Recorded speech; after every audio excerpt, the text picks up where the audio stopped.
Okay.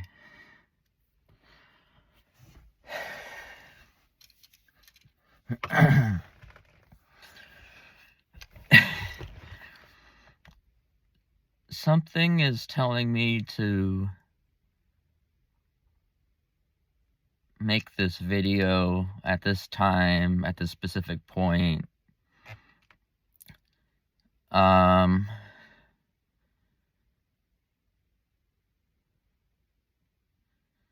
name's Daniel Manation. I'm 27 years old, and I've survived a continuous depressive episode that has lasted 102 months. It's almost 103 months actually now. I think it was 3,132 days. And it's like kind of still ongoing because I'm still having symptoms. I'm still on high dosages of meds that are controlling certain symptoms, hallucinations, that sort of thing. But I'm being guided by the universe right now to make this video right now at this time in the safety of where I am. And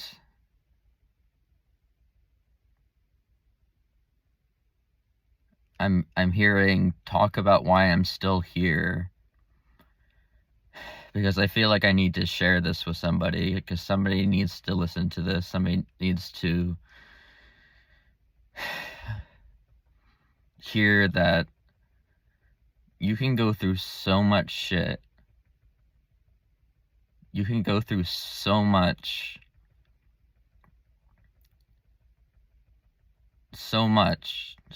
darkness, and you'll still feel like you're not doing well, that you could be doing better, that you're doing as much as you can, but nothing is getting better despite going through so much. And you kind of forget that you went through so much, and you kind of forget about your past. Maybe your past is like kind of patchy and you don't remember like large periods of your life, or different periods of your life. You just don't really remember them at all. That's the case for me, that's for sure.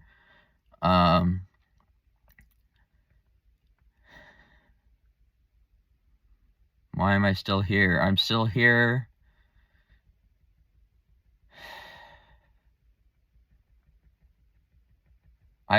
I'm not a person, and this isn't to say to anybody that does choose this route for negative things, to like anything. This is just me. This is just me. I'm not a person that gives up. If something happens to me, traumatic, life-changing,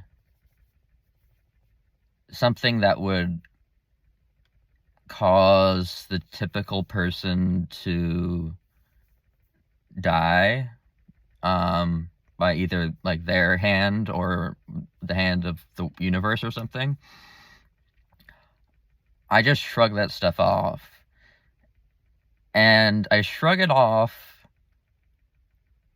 but does it affect me? Yes, it affects me for months and years. But I don't let it stop me. I don't let this shit stop me. I really don't. Because I have a life to live. I have a life to share my light and my talents with the world. I have like big plans, artistic plans to do, and I have a lot to share. I've been through so much, and like every day feels like a book saga of events that I just, like, when I meet with my therapist or my psychiatrist, I'm just like, we don't have enough time to cover what happened in the last hour within this hour, because it was so much stuff. And I think, I don't know, I'm not a neurotypical person. I'm neurodivergent. I have autism. I realized I had autism at 26 years old. I'm late diagnosed. I figured it out on my own. Like, my whole life, grew up 5 years old. You know the story. You don't know the story, but growing up,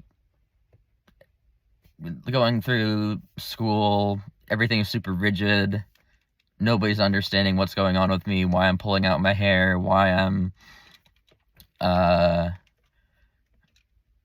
like chewing on things, why I have such high anxiety. My anxiety was so high, and my family they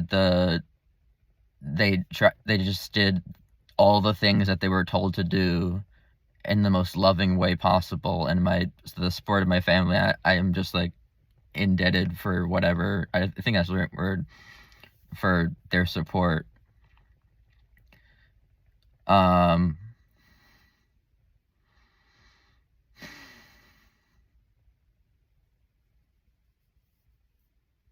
It was so hard as a child. I knew there was something different. I knew there was... I knew I was hiding something, because I felt like I was conforming. And I felt like I was just going through all these paces, going through all the grades, doing all this work. But I was so anxious. And the whole time I'm going to therapy sessions, from, like, age 5 to now, 27. And also, I forgot to mention, I'll probably, like, bounce around, but everything will be resolved in the end, I think. At 7 years old, like, nothing is getting better. I mean, like, there's still love in my family. There's, like, things are not okay. Things are not okay. I was just about to say things are kind of okay. Things were not okay. My parents were outrageously concerned about my well-being. They bring me to a doctor in the early 2000s. They say I have, like, bipolar or something. They put me on Luvox, or they put me on Luvox, or what's the other one? No. I think it was Luvox. It could have been something else, which I'm not even gonna, I don't even know if this is an SSRI or it's mood stabilizer or an antipsychotic. I don't think it's an antipsychotic, but I don't know. Was it Luvox, or it might have been... I have so many names of medications in my head from just... They put me on a medication. I had been on medication since the age of 7. I almost, like, had to check my watch. I had a feeling to check my watch, and it says I've taken 686 steps today. Which is... The watch is just like a angel number manifestation thing. But,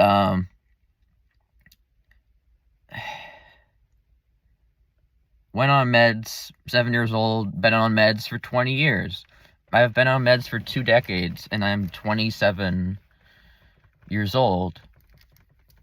And nothing was ever getting... Like, things were kind of getting better, but they weren't. And there was always, in my family, there was always this darkness that would follow us about, like, the uncertainty of Daniel's life. Like, what would happen next? What would tomorrow bring? Would we be able to ever get through? It seemed like this is our new reality. This is the reality we live in, that Daniel just goes to hundreds, thousands of therapy appointments as a child. and is put on all sorts of meds that cause all sorts of side effects over the years. And I meet with so many different therapists because nobody understands my case. Nobody understands the complexity of what was going on. And just one part of that was the undiagnosed autism. Another part was the undiagnosed complex PTSD from being undiagnosed autistic as a child and going through life as a neurotypical child, or in a neurotypical world with a neurodivergent brain, and conforming to all this stuff. And then also the anxiety, intense anxiety, starting at age like 4 or 5. But you know what never changed? All this was happening age 5, around like age 4 or 5, yeah. All this was happening. My plan of my future never changed. I wanted to be an artist. It might as well have been my first words that I would say, I want to be an artist. And it never changed. It was never firefighter. It was never, as a child, it was never firefighter. It was never astronaut. It was never like one of these, a doctor. It was never a doctor. It was always an artist. At like age 5, I want to say age 5. And I was drawing every day. And I think the way I survived as a child was tapping into my super crazy vivid imagination and drawing, and not drawing what I thought, but just drawing what I knew I wanted to.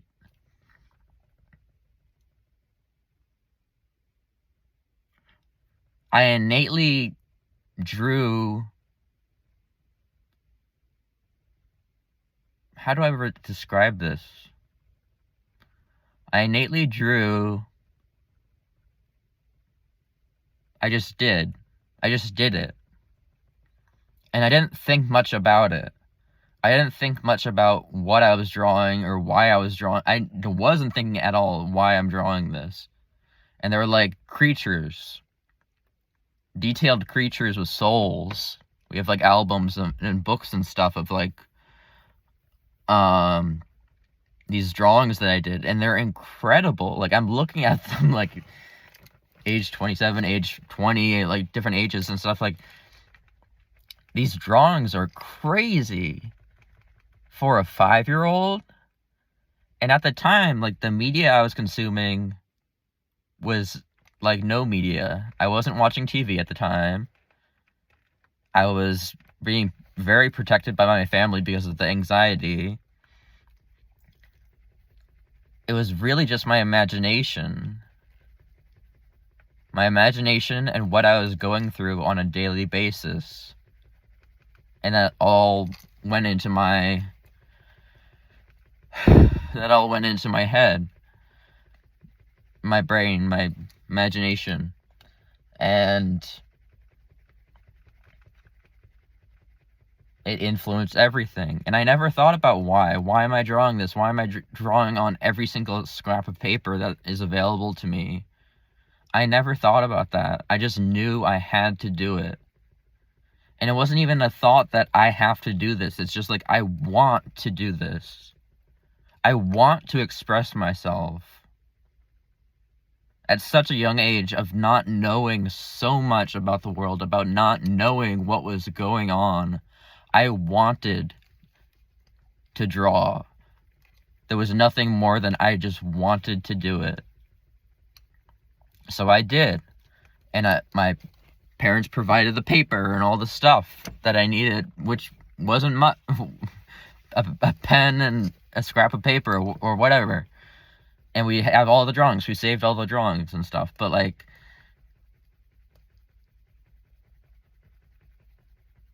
nothing stops me. Nothing ever. I mean, did things delay me? Yeah. But did it stop me?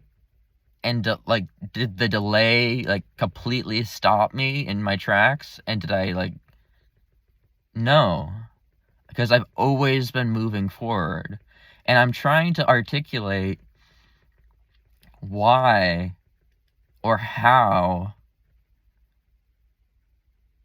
I'm still here. Because in my past, I believe I've died at least 7 or 8 or 9 times. I survived the dark night of the soul. That's a whole other video. I had a dark night of the soul that lasted 365 days. Brought on by a failed or botched medical procedure. And then the dark night of the soul started and all this trauma, and I was very close to suicide, and everything was insane. I lost my identity for a full year, 2023 to 2024. I won't say the month exactly, but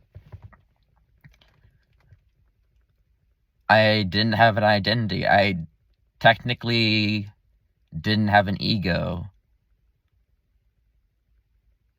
I thought I was this person. This was also when I didn't know I was autistic. I thought I was a person that had these different traits. What stayed the same was empathetic, art, and determination, and just pure resilience. Those stayed forward. Those never stopped. My artistic expression never stopped. All that stuff never stopped. But everything else, friends, I don't even remember what happened. I really don't remember what happened. It was a full year, and I didn't have a map. I had made a map from the ages of whenever I was born, and whenever I could even think of creating a map to navigate the world as a person with a different brain. And I made this map, and it was detailed. There was so much detail to it. There was everything that I learned that I thought was true, I put on this map. And I saved the map, and I used the map to guide me through college in New York City. And I went to college in 2016 to 2022. It took me 6.5 years to graduate. Get into that later. But went to school for sculpture, for art. I have a BFA. Anyway, I'm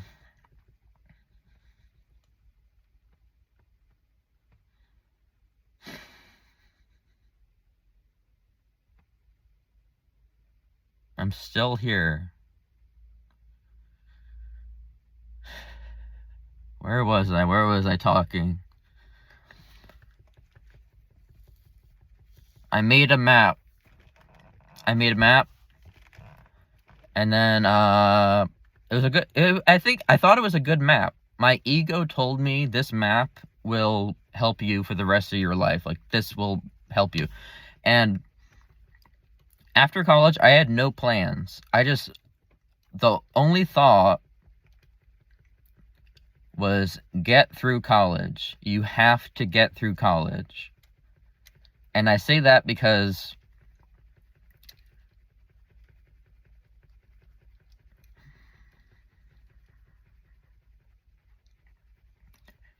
2016, a lot of stuff happened to me. And it happened to the world, and a lot of darkness was... My mouth is getting very dry. A lot of darkness was bestowed upon me by somebody that betrayed me. that I thought was a friend. And this was 2016, yeah. And it changed everything. My anxiety turned into OCD. My OCD became panic disorder. My panic disorder grew agoraphobia. My complex PTSD grew depression. And a depressive episode that would last, I mean, it's almost like 103 months now.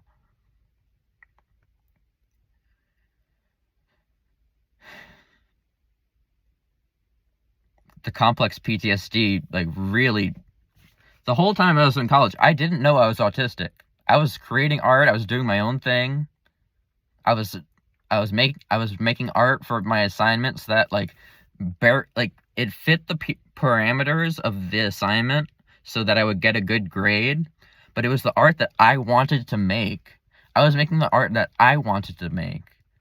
I wasn't gonna just, like, make, like, the whatever thing that not that they wanted, like, a specific thing, but they had all these rigid rules and stuff, but I always made what I wanted to, and what I felt was right, and what I wanted to put out into the world.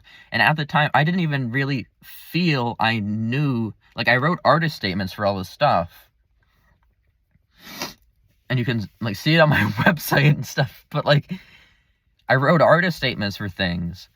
But looking back on it, until after I was diagnosed as autistic, I'm like, I was just making the art that I wanted to make, and now I could rewrite all those artist statements, and all these pieces of art could be seen completely differently. Like, my writing skills are fantastic, very good. I'll be one to say. But oh,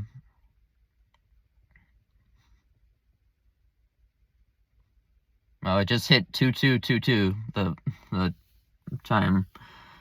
My writing skills were incredible, and this was in 2016 to 2022, so before any, like, AI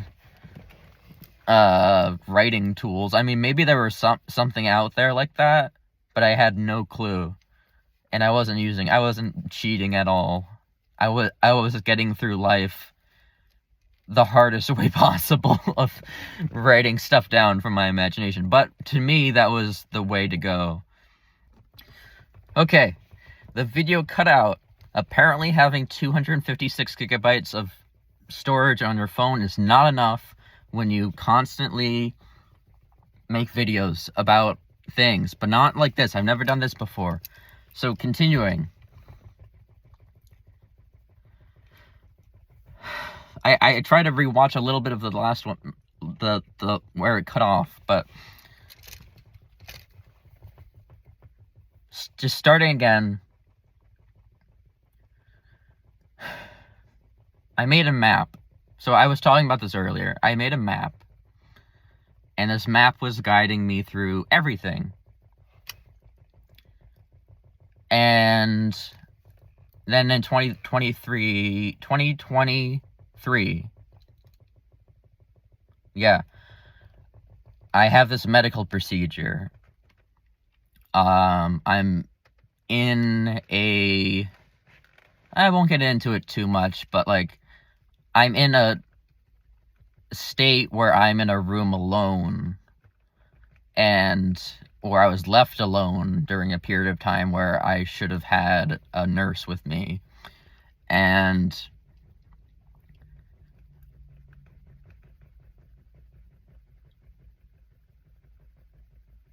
things went very, very, very wrong. And because of the medical procedure, and because of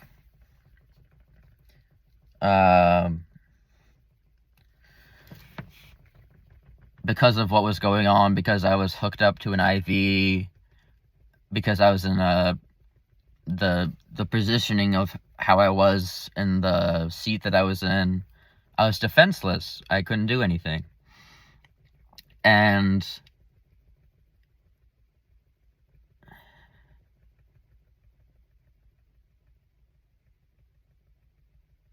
that was the day the map burned.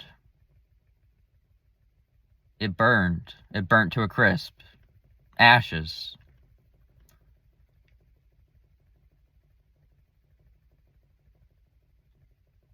It took like 3 or 4 days afterwards for it to like fully sink in what happened.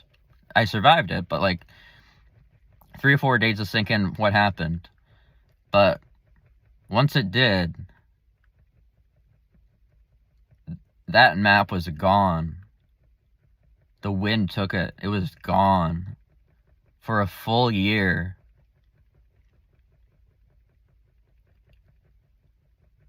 I didn't know who I was. I really don't remember what was happening. Like how I was waking up, what I was even doing. But I kept moving forward. And I never stopped. I never gave up. I never stopped treading water. If it was either swimming or treading water, I never stopped. Ever. Ever. Nothing was going to stop me. And I wasn't even thinking nothing's going to stop me and whatever, I have to get through this. But it was never ending. Every day was just like absolutely... I don't even know. I really don't remember well. But it was 365 days. I didn't have an identity. I didn't know who I was. I didn't know what was going on. I was being protected by my family. I mean, there's like follow-up to what happened with the medical procedure, but that's maybe too personal, perhaps. And,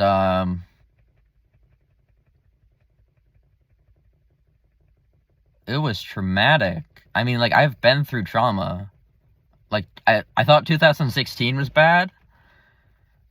And it was. Oh, believe me, it caused my depression. I still had depression, and I still had complex PTSD. I wasn't expecting an ego death in 2023 after college. And then it's like June of 2024. I'm doing research. I'm volunteering for,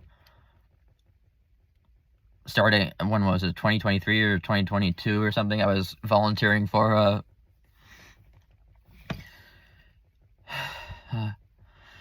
a drug harm reduction server and doing crisis intervention and talking with people that were probably doing like more crisis intervention than we were supposed to until we got to our nonprofit status.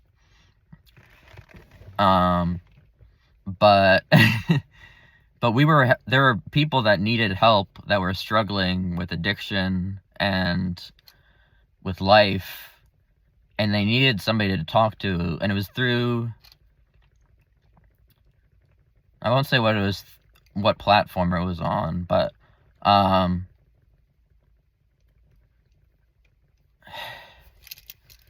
I helped a lot of people, and this was after college. I didn't really know what was going to happen. It was just so odd. And I was like a part of this group and a part of this community. And then at a certain point, once I moved back to my hometown from New York City after college, I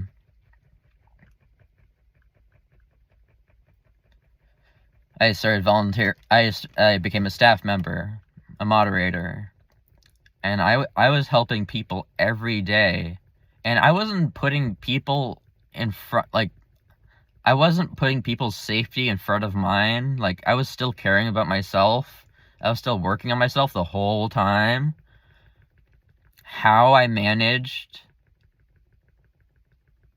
to do the amount of light working, the amount of helping, the amount of talking to suffering people, the amount of lives I saved. I mean, like, it was a big thing. It was a really big thing. I had to call 911 for people that were not in the same part of the United States as I was. And doors were broken because of my call. And those people are alive today because I was a part of this organization, this nonprofit. And I was tasked. They're like, hey, username, which I won't say, can you call 911 for this person because you're in this location and they're in this location and we just don't have any other staff online right now. And I'm like, okay, I'm doing it. And I'm like having a panic attack. It's not easy. It's not easy to do these things. But then again, it also wasn't traumatic at the time. Like, it was a little traumatic at the time because I thought the person was dying. Like, the person is like, I'm going to leave, like, their situation out of it, but, like, they needed 911. They needed medical attention immediately for things related to the group, you know? Things related to what they were struggling with in life and what battles they were going through. And they could have been unresponsive. They could have been behind a bunch of doors that needed to be broken instead of unlocked. And then you call 911, you tell them, you're like, I'm not in the same state as this person, and they're like, it's a whole conversation. Which is really quick. You have to make it really fast. You could be like, connect me to this state, connect me to this person, and connect me to this department. And then connect you and stuff. And then they're like, but of course they believe you because they're not like a 911 dispatcher. And they get you through to the person you need to talk to. And you're telling them all these details that you know because of what they were saying online just before they stopped responding.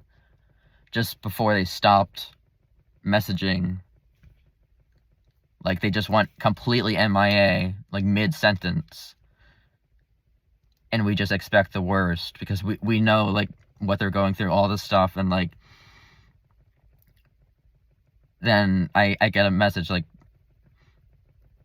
I'll just say Daniel because that's my name. But, like, Daniel, like, call 911 for this person. I'm like, okay. And I want to say it happened, like, it feels like it happened a lot. I feel like it only happened to the point that I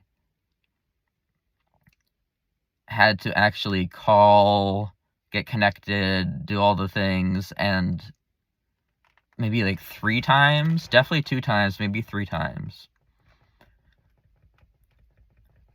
But then there were like hundreds of times of me helping people that were suicidal, in the depths of their darkest drug relapses, addiction cycles, having mental health crises that they wanted to call 911, but they didn't want cops to show up. They wanted to talk to their friends, but they didn't want their friends to never see them the same way again. They wanted it to be anonymous. And they wanted to talk to somebody that would understand, but they didn't think that person that would understand would ever be out there. And that was kind of what led them, in a way, to such a dark place. Because they're like, there's nobody out there that could possibly help me in this moment. And I helped those people. And I helped those people survive. And those people are alive today. And the people that I called 911 on, those people are alive today, and they're living lives. Like, they still may be struggling with things, but they're alive. I mean, their doors broke. They had fixed doors, but getting fixed, like, doors fixed over funeral costs, you know? And these are all anonymous people. I don't really know these people. It took a toll on me working for the nonprofit. It was very, very difficult. But I did it because I wanted to. Because I wanted to help people. And once the ego death, dark night of the soul. I called it ego death at the time, but I figured out the historical name for it is the dark night of the soul. Once that happened, I went immediately. Well, once it hit the 3 days afterwards, I'm like, hey guys, I need to go on leave, or I need to go on some sort of break, because I cannot function as a human being right now. I cannot help myself at all. I need help. I need I don't know what help I even need. So I went on break for a long time. And I still tried to stay as close to the community as I could. But it was hard. It was so hard. It was so difficult that my brain, my current ego that I have now rebuilt or whatever, isn't able to recall what was happening during the during the dark night of the soul, what was happening each day. And then in June of 2024, I'm still on leave, and from the nonprofit, and I'm doing research, and I'm talking to somebody on the platform, and they just mention what's it called? They mentioned the what is it?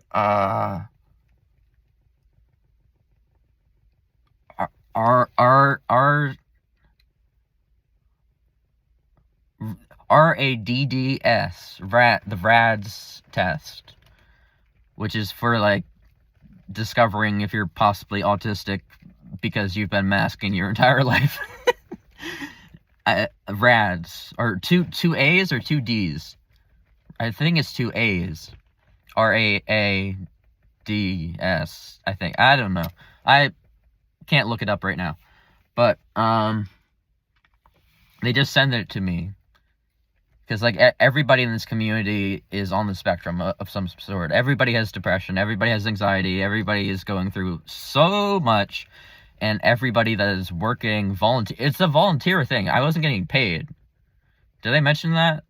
I don't think I mentioned that. I wasn't getting paid for this at all. I never got paid in any sort of form other than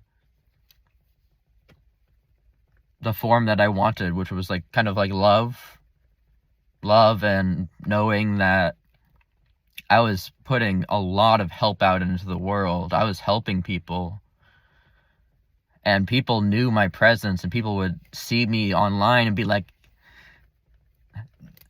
so-and-so is online, look at this. And I would talk with them, and I would send tens of thousands of messages over the time that I spent there. And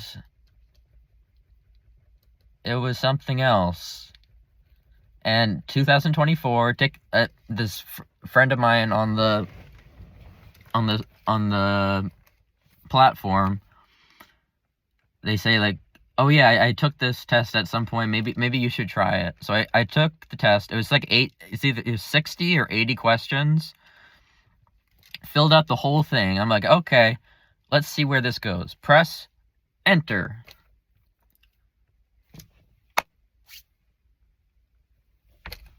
Results not saved. Fill it out again. No, I'm not doing it again. It didn't save my results.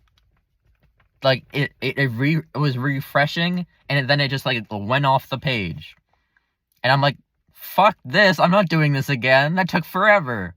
That took, like, an hour or whatever, or over an hour, and it was, like, me thinking of all this stuff. I'm like, I'm not doing this again in this period. No. So I, 3 weeks pass, and the idea comes back.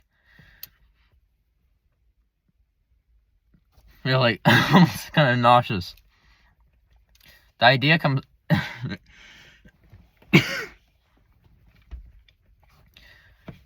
the idea comes back that, take the test. Take the RAAD-S thing. Do it again. So I do it again. I fill out all... I think it's 80 questions. I fill it out. I get the results. I don't remember what the numbers were, but it said something along the lines of this is not word for word whatsoever, and this is just for me and what it showed me.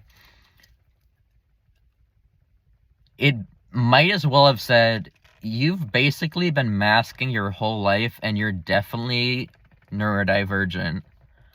We highly recommend you talk to a specialist. And if you want, like, more closure or something, or just, like, want to know, like, what's going on, meet with somebody for autism or ADHD, or like, get help. And it had all these resources for help. And I'm thinking at the time, like, masking? What even is masking? I don't know any of these terms. I'm 26. I don't know any of these terms. I had graduated college from New York City with the BFA in sculpture. The whole time I was autistic. I had no idea. I lived in New York City for like 6 or 7 years. A little bit offline for COVID for 18 months. Came back home for that. But no clue. I was walking around with an ego of confidence that kept me safe. Street smarts kept me safe and stuff, but, like, I thought I was just the person with anxiety and depression and normal PTSD. Not normal PTSD, but just PTSD and not complex PTSD, and just, like, different things and on different meds and trying all these different treatments and going through all these different therapists and going to classes and failing out of classes out at a certain time and going part-time and losing my scholarship and, like, going through all these trials and tribulations, and things aren't getting better, but I'm still making the art that I want to make, and I'm still maintaining friendships that I want to have with people that are amazing that I still talk to today. And maybe I'm a bit disconnected from some people, but I'm getting there.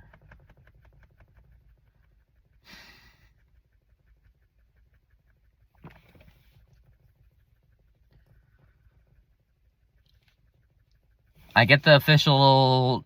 the official diagnosis was right before my birthday. Or, I took the test... I took the evaluation was right around my birthday. In July. Like, there was not much time in between this notification that, Daniel, you're definitely autistic, to... I have to get confirmation that, and I know this is a privileged thing to say, I have to get confirmation as soon as possible for my sanity during this ego death, during this dark night of the soul that I'm experiencing, where I don't have a map. I have no map, and I'm like, am I autistic? Is this what it is? Is this the answer to this? I need confirmation.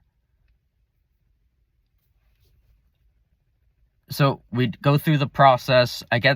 We do the evaluation. It's like 2 or 3 days. And then it takes like 2.5 months or so. I get the results, full report, full like 10-page report, written by a organization and or nonprofit, I'm not entirely sure, that tests for autism. And they're like, yep, you got it. It like ends with like, Daniel qualifies for autism, autistic spectrum disorder. I won't give like the whole numbers and like levels and stuff, but it confirmed it, and things started to fall into place. I told obviously my family was there every step of the way, and I let them know about everything, and they're like, at first when I self-diagnosed as autistic in like early June, they were like, I won't. They were just like, they weren't hesitant. They weren't sure, because there were so many things that were happening over the years. We were made so unsure. Nothing ever stuck. Nothing was ever like an answer. We were told by so many doctors, by so many therapists, by so many psychiatrists, by so many specialists what was happening in my brain, that I had schizophrenia, that I had bipolar 2, that I had borderline personality disorder, that I had all these different things. I took 5 neuropsychs, and they said I had all these different stuff. I took neuropsychs as a child too, and none of them found it like anything other than anxiety, trichotillomania, like pulling out my hair. They said I was bipolar. They put me on meds for that. Not bipolar, turns out. Anyway,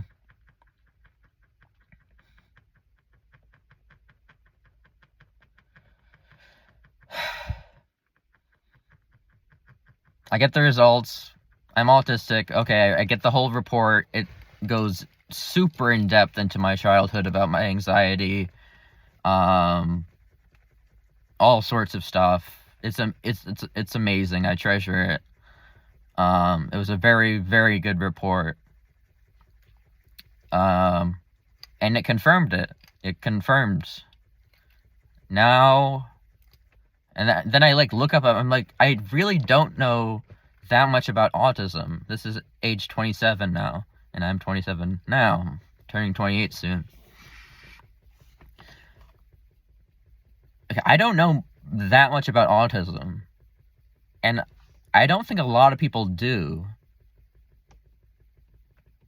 And I think the people that think they know a lot about it, like neurotypical people that think they know, like, oh, it's just like this thing, it's like so different.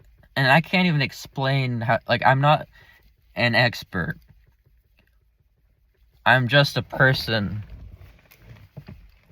who lived undiagnosed for 26 years, had all these traumas and stuff, and lived through all this. You know, you get the story, sort of.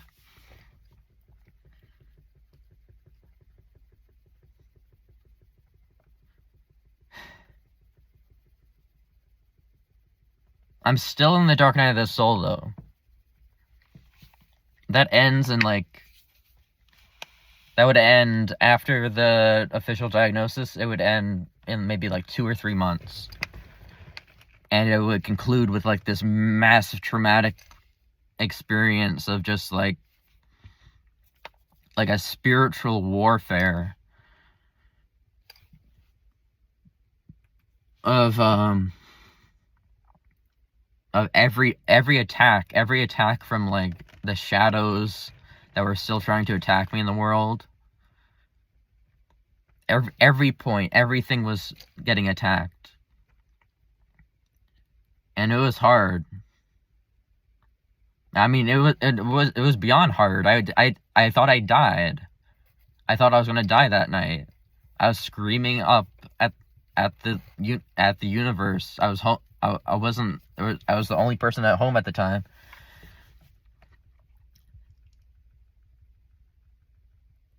I won't say what I said to the universe, but I was praying, and my whole life I grew up agnostic.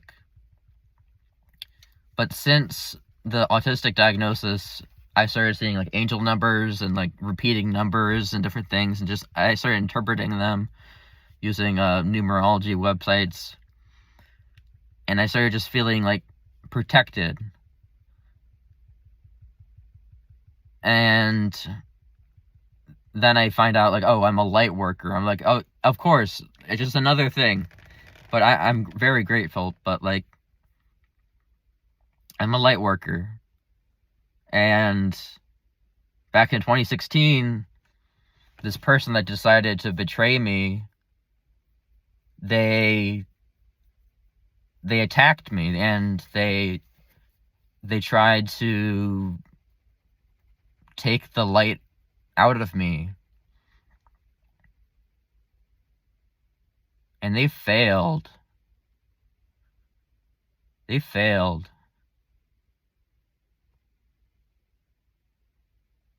They thought they could do it, and they utterly failed. And maybe for a while it seemed like they were winning. It seemed like that they had won because of the damage that was done to me at the position that I was in. That the investigations had to go on because of what happened. Because what if people didn't believe about me because of my gender and stuff.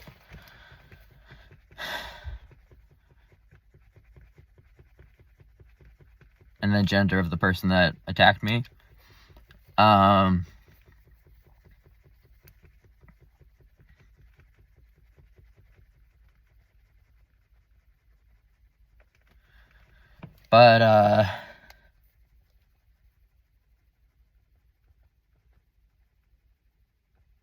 it was... They failed. And I'm not sure how long they'll fail for, but I think they've been failing for a long time. And I think it takes a really, really, not special, but really, really certain, like,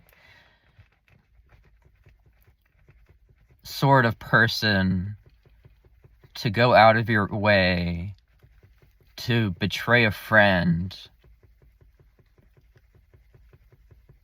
attack them, attack other people in a calculated plan, and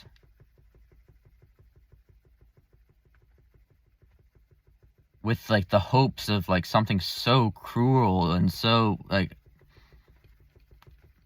just like psychotic, I want to say. Not psychotic, but like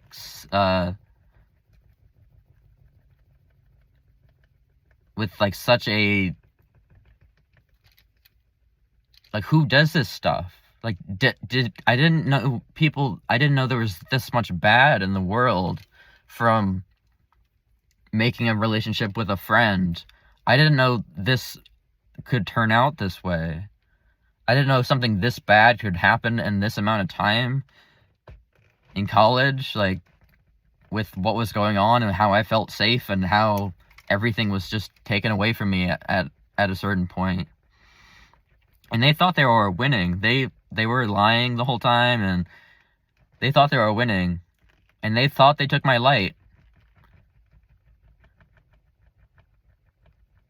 And the depression all throughout college was brutal. Using substances to cope, suicide attempts. I stopped drinking I stopped drinking very early in January in 2017, but I continued other drugs as coping skills, or coping methods, I guess I should say. I was still going to therapy, still doing all this stuff, but like, they thought they won, and the whole time, I'm not really thinking I'm just all I'm thinking is get through college. You just have to get through this. You cannot let them win. You cannot let them know that they like took you down. So it takes me it's supposed to take you 4 years to graduate. It took me 6.5 years to graduate. Like a little over 6.5, and that's including COVID and online classes and that sort of thing. And I do my thesis, I do all the stuff, I do all the assignments, I do all the work, I get all the credits, all 126 credits or something. I don't know what it was. Something like that. And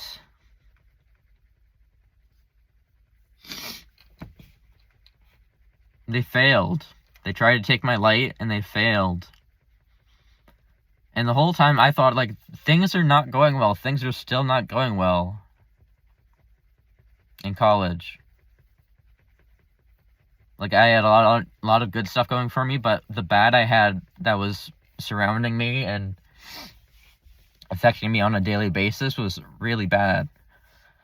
And I'm gonna pause it right now. Okay, unpausing. I just had to chew a piece of gum for like 30 seconds to make my mouth not a desert. But they tried to steal my light. They failed. I continue my light work, do all the nonprofit stuff, come back to my hometown. Dark Night of the Soul happens. I create a new map. Once I figure out I'm autistic, I start creating a new map. I'm like, oh, I have a physical disability that I had no idea about. Oh, I get overstimulated. Oh, I can have meltdowns. Oh, some of these things that I'm experiencing aren't just panic attacks. There's something like far deeper and about overstimulation, about sensory. I learned all about sensory stuff. And believe me, I knew about sensory things for hallucinations. I had hallucinations in 5 senses, including, 6 senses if you include the sense of time, of like predicting things and then something happens and then it like fortifies the delusion that, like the paranoia sort of thing. Gustatory, olfactory, tactile, visual, auditory, all of them. Taste, smell, everything.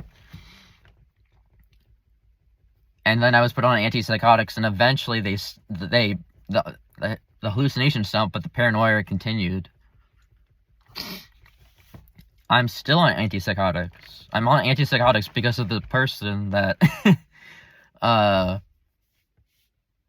caused the complex PTSD, caused the depression, caused the depression with psychotic features. I went through psychosis. I went through all sorts of stuff. And they failed. They still failed. And I'm still here. I'm still creating art. And nothing is going to stop me. Nothing will stop me from doing good in this world. I'm going to change a lot of stuff for the better. And it's happening soon. June, July. We're hoping stuff picks up, but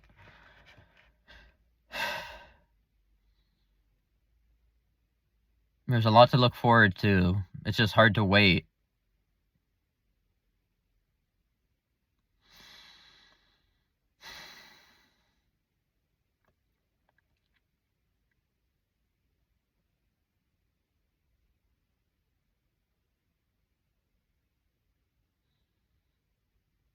But waiting is what I've been doing for so long. So I suppose it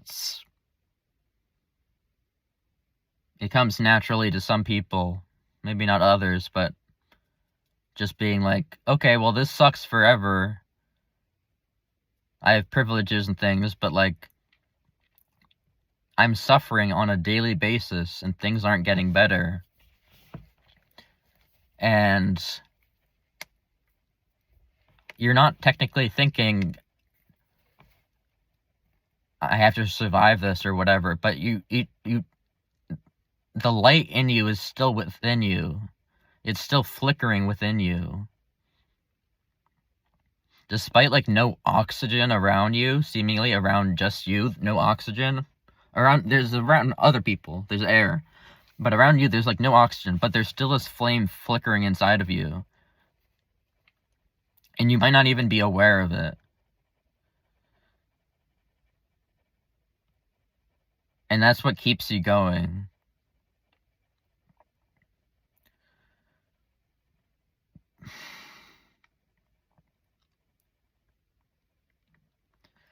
I think my advice is pretty simple. I mean, there's, like, so much stuff I'm leaving out. I wonder if anybody is still watching at this point. If anybody's gonna watch this video at all. Gonna have to figure out how to splice 3 videos together on my phone, since my laptop tragically fell and died 2 months ago, and I've been without it, and trying to do this grant thing and for this art thing, big stuff coming up. But I'm hoping to get a new laptop or something, but I can hopefully get this together and upload it today if I can, which today is, we're in May 26th of 2025. My steps is 778, previously 777, though I haven't really moved. I've been sitting here in the same spot, but I think it's counting steps because I'm, like, tapping my leg up and down. My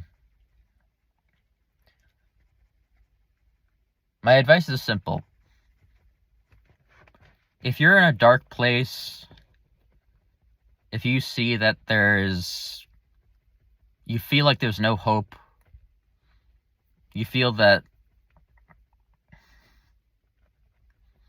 nobody's looking out for you, that you're alone in your struggle, that you're going through so much pain, and nothing is going right, and nothing is going your way, and things aren't getting better,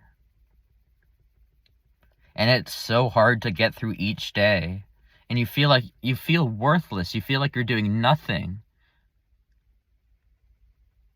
You feel like you're doing absolutely nothing, and that you're just wasting your life. You're just wasting your life, and time's just flying by, and that you're going to be old, and then you're going to die, and then, like, it's just going to be over.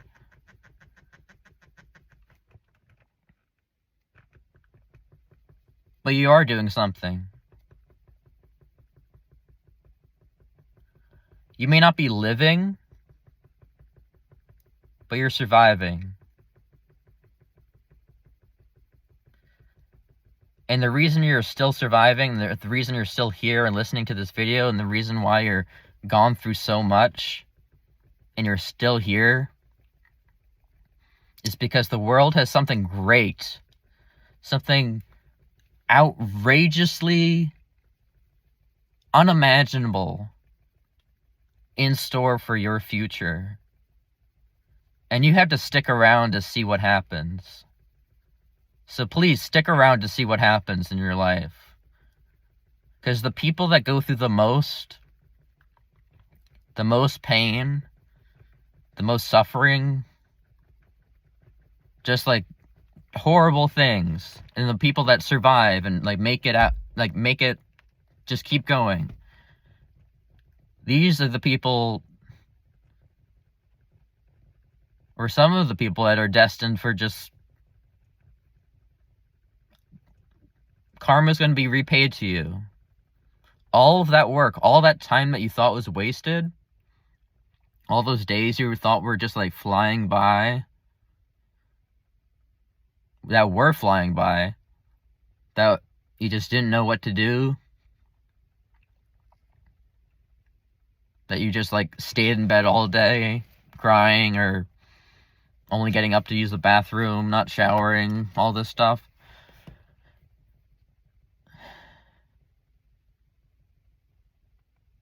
There was a reason for that. It was a period.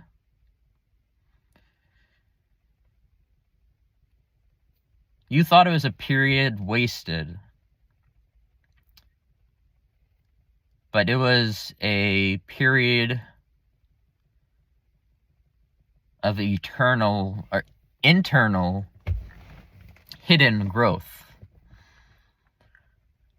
Maybe you didn't see the leaves growing, but the roots were growing underground. Let those roots grow.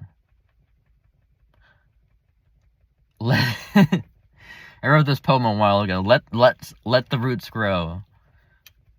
Because for the abundance above to happen,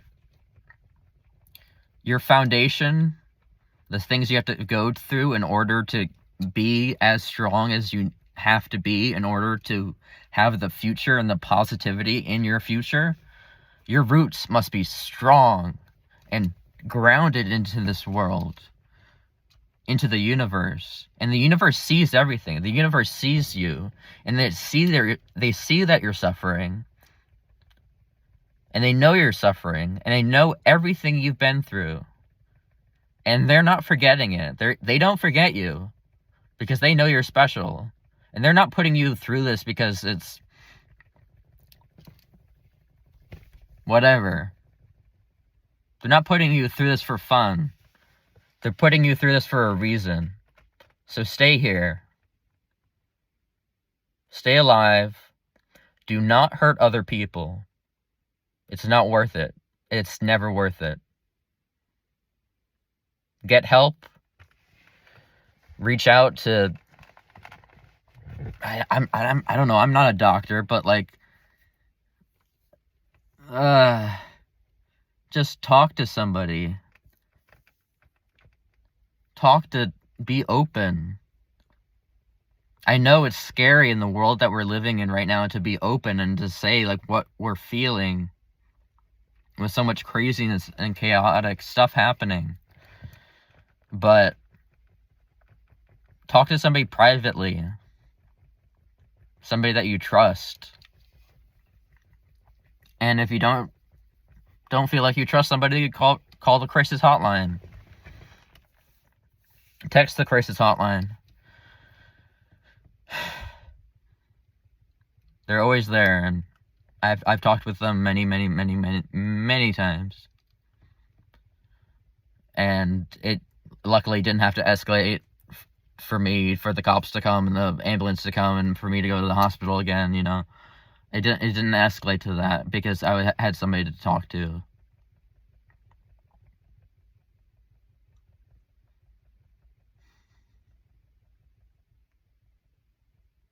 It will all be worth it.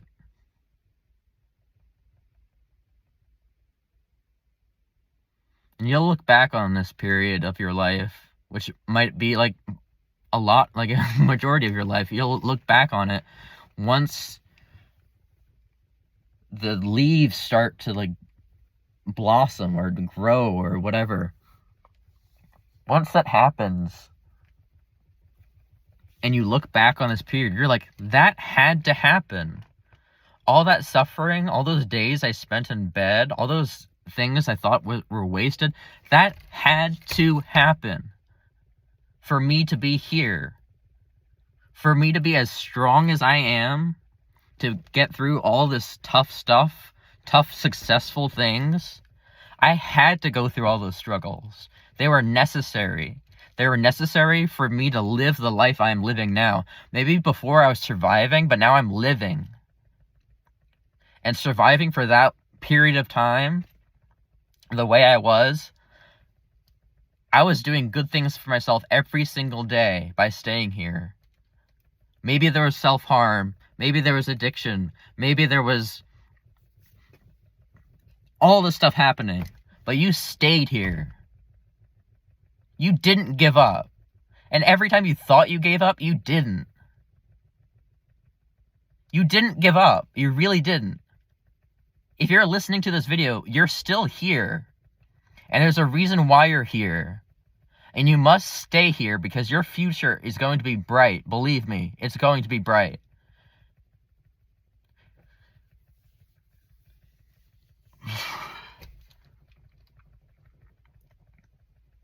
And I hope my story, or at least the 2% of it that I covered, can show that for me, 102 years of constant depression, complex PTSD, panic disorder, OCD, all the stuff. I mean, the OCD and the panic disorder started in college, but everything mixes together. And the meds, oh my god, the meds are never ending. But I'm still here, and I want to hear from you. In the comments, I want to hear from you. If anybody's watched this far, if anybody's watched this far into the video, if anybody's just skipped around and just found this part right now, and they're like, I wonder if I should watch more of this video. Like, maybe you should, because there's a reason you're still here. You're a fucking hero. In my eyes, I see these people that are suffering out in the world. You might not see them, but you know they're out there. You know there's other light workers. You know there's other people out there that are struggling immensely. But you know they're getting through each day somehow. And you just hope. You just hope deeply that they hold on. And that they stay here. Because believe me, I've lost friends. I've lost friends to suicide. I've lost friends to drug overdoses. I've lost friends to non-natural causes. And we can't keep losing people.